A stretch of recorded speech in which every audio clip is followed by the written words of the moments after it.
In this how-to video, I will show you how Walker and I approach two different applications for light fixtures. For my project, I laser cut a lampshade to match a lamp base I already had. First, I made my design in Illustrator. I won't show the entire process, as most of it consisted of me staring at my computer trying to figure out how to design a 3D object in 2D design software. I used specifically measured shapes as reference to make sure all my dimensions would be correct.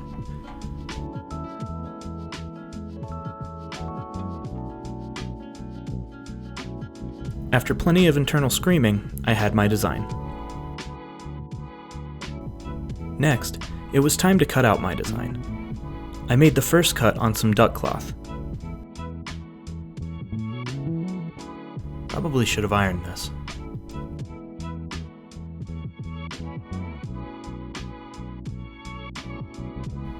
This would be the shade part of the lampshade. After that, I cut the frame out of some 5mm plywood.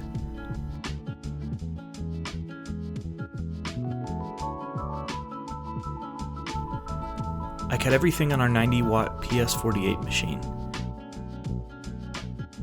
My original power settings didn't quite cut everything out the first time. I had used the same settings on a different sheet of 5mm plywood a few days ago, so it just goes to show how different your results can be with slight variations in the makeup of your material.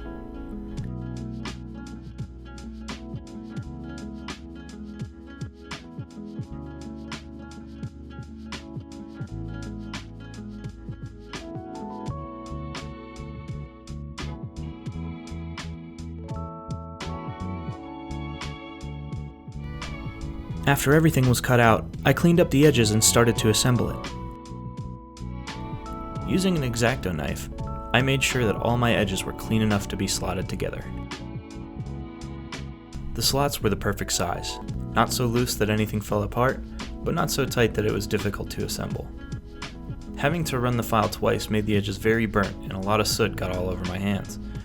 It can be a good idea to sand this off, but I had very little time to finish the project, so I pressed on. Once the frame was assembled, I stained the wood to give it a more rustic aesthetic. A little bit of stain goes a long way.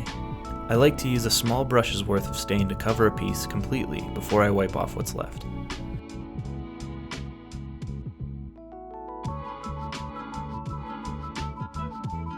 Sadly, one of my deer ran off during the staining process. If you have any information on his whereabouts, please let us know in the comments. Next, it was time to add the shade. Once the duck cloth was in place and secured, it was all done.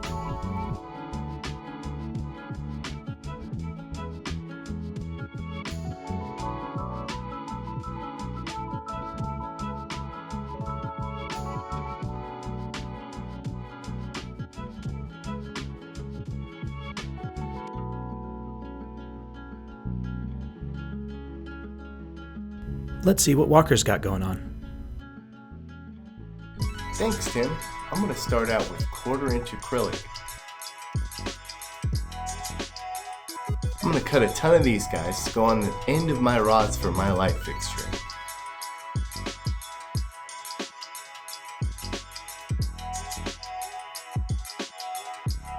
Now I'm going to get the mass of the cutting done with the paper. I just love the detail of all these little flower cuts.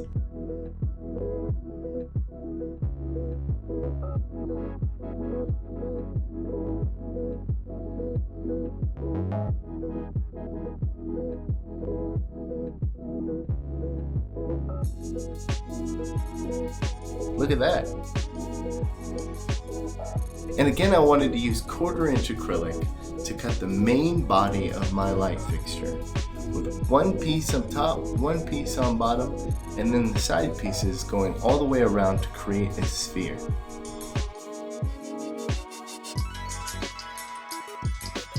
I used 1/2-inch acrylic cut on our PS48 by 36 to make a nice line-up jig for my drill bit so I can drill nice and straight.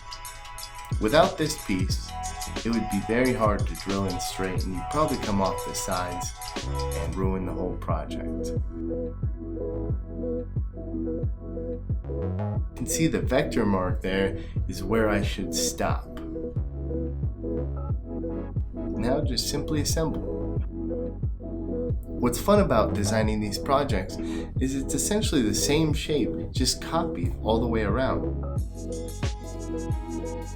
And just for a test, I'm going to test the rods out.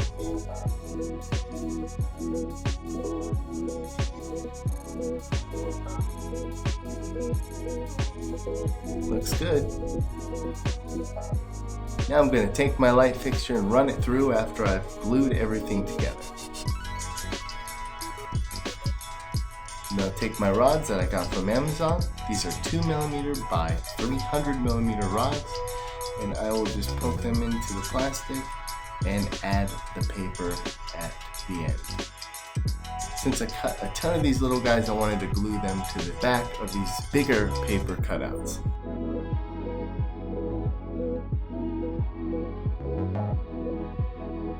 You can't really see them, but when you turn the light on, they appear.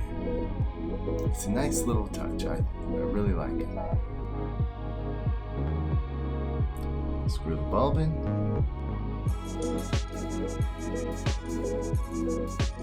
And all the rods that I made.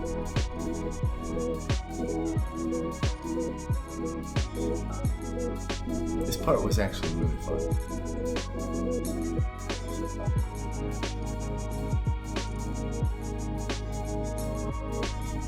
And voila, the most beautiful light fixture you've ever seen.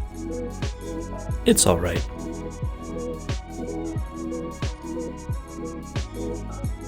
Be sure to check out our Laser 101 page on our website to find over 100 free laser projects.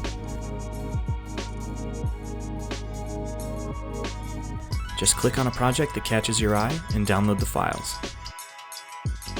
Any instructions or videos will be right on the page for you. So guys, until next time, Keep making.